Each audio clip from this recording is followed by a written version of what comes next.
아마 여러분도 이런 느낌 느껴보신 적 있을 거예요. 뭔가 새로운 걸 사야만 할 것 같고 최신 유행을 놓치면 불안하고 쇼폼 영상을 멈출 수가 없는 바로 그 느낌이요. 오늘 이 시간에는 현대인의 소비, 유행, 그리고 중독이라는 현상들 뒤에 숨어 있는 아주 강력한 심리적 동인이 무엇인지 깊이 파헤쳐 보겠습니다. 네, 바로 이 질문에서 모든 게 시작됩니다. 우리는 도대체 왜 이렇게 무언가로 자신을 채우는데 집착하게 된 걸까요? 잠시만 멈춰서 생각해 보면요. 우리 대부분은 일상에서 정말 쉴 새 없이 무언가를 소비하고 경험하면서 스스로를 채워 넣고 있죠. 자, 그 첫 번째 증상, 바로 새로운 소비입니다. 시장에는 끊임없이 신제품이 쏟아져 나오잖아요. 그러면 우리는 마치 그게 의무라도 되는 것처럼 그걸 가져야 한다는 욕구를 느끼게 됩니다. 그리고 두 번째는 빠른 유행이죠. 패션, 인터넷 밈, 여러 문화 현상들이 정말 믿을 수 없는 속도로 나타났다가 사라집니다. 우리는 그 속도에 어떻게든 뒤처지지 않으려고 안간힘을 쓰고요. 마지막으로 세 번째, 바로 자극적인 컨텐츠입니다. 짧은 동영상이나 게임, 그리고 끝없이 내려가는 정보의 스크롤에 대한 우리의 집착. 이건 이제 너무나 익숙한 모습이 되어버렸습니다. 이런 행동들을 보면서 사회는 보통 아주 간단한 답을 내놓습니다. 개인의 의지가 약해서 그래. 요즘 사람들은 인내심이 부족해. 라고 말이죠. 그런데 과연 그게 전부일까요? 이런 설명은 어쩌면 현상의 본질을 놓치고 있는지도 모릅니다. 자, 그럼 이제부터 핵심적인 이야기로 한번 들어가 보죠. 이 모든 현상의 근본 원인은 개인의 의지 박약이 아니라는 겁니다. 이건 우리 사회의 통념에 정면으로 도전하는 관점이라고 할 수 있겠네요. 그러니까 핵심은 바로 이거예요. 문제는 개개인의 의지가 약해진 게 아니라는 겁니다. 진짜 원인은 우리 삶의 내부 구조 자체가 변해버렸다는 것. 바로 삶의 의미가 있어야 할 자리가 텅 비어버렸다는 거죠. 여기서 말하는 이 빈자리, 즉 공허함이란 건요, 인간이 오랫동안 견디기 힘든 무의미의 상태를 뜻합니다. 이 공백은 그대로 방치되지 않아요. 반드시 무언가로 채워지게 되어 있습니다. 여기서 중요한 점은 의미는 이 빈자리를 아주 천천히 채우지만 자극은 즉각적으로 채운다는 겁니다. 그렇다면 사회는 이 의미의 빈자리를 채우기 위해서 어떤 임시 방편들을 사용하고 있는 걸까요?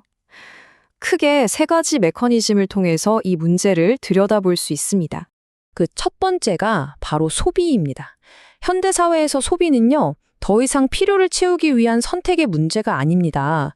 공허하거나 불안할 때 그 감정을 직접 마주하는 대신 소비를 통해 감정을 관리하는 일종의 대처 메커니즘이 된 거죠. 아마 이런 생각 많이들 해보셨을 거예요. 이거 사면 좀 나아지겠지?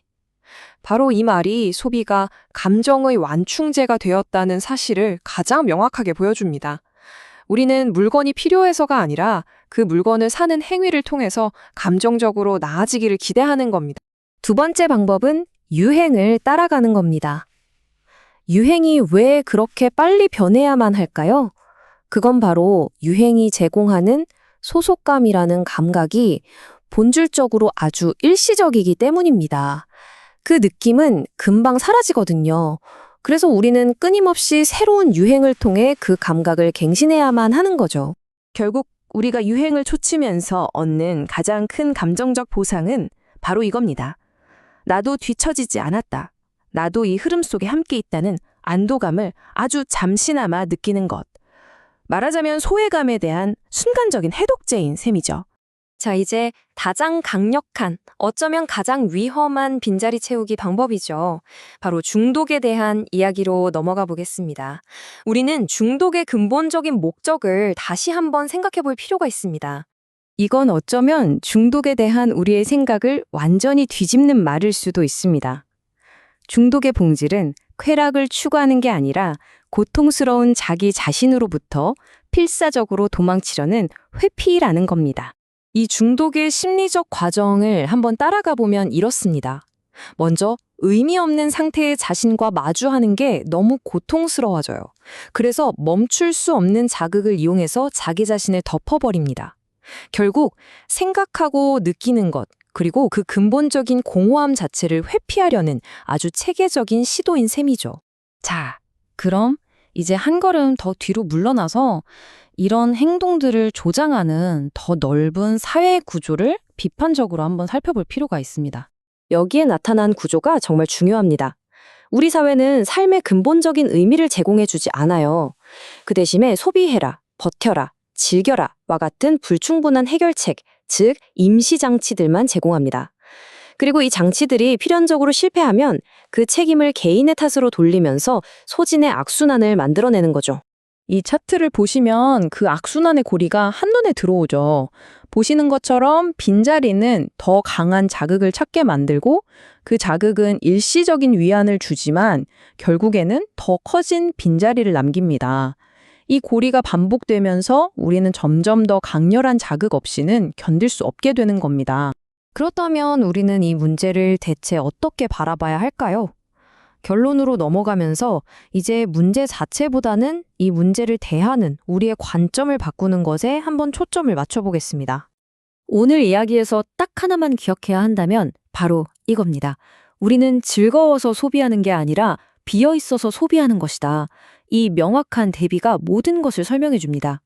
마지막으로 꼭 강조하고 싶은 점이 있습니다. 공허함이라는 감정 자체는 문제가 아닙니다. 진짜 문제는 우리가 그 감정을 다루기 위해 배워온 방식들이 더 이상 지속 가능하지 않다는 데 있습니다. 우리에게 필요한 건 더 강한 자극이 아니라 그 빈자리를 건강하게 채울 수 있는 새로운 방식인 거죠. 자, 이제 모든 분석을 마치면서 여러분께 이 질문을 한번 던져보고 싶습니다. 이 질문을 통해 자신의 삶을 한번 되돌아본다면 오늘 나눈 이야기들이 단순한 분석을 넘어서 여러분 각자에게 개인적이고 의미 있는 성찰로 이어질 수 있을 겁니다.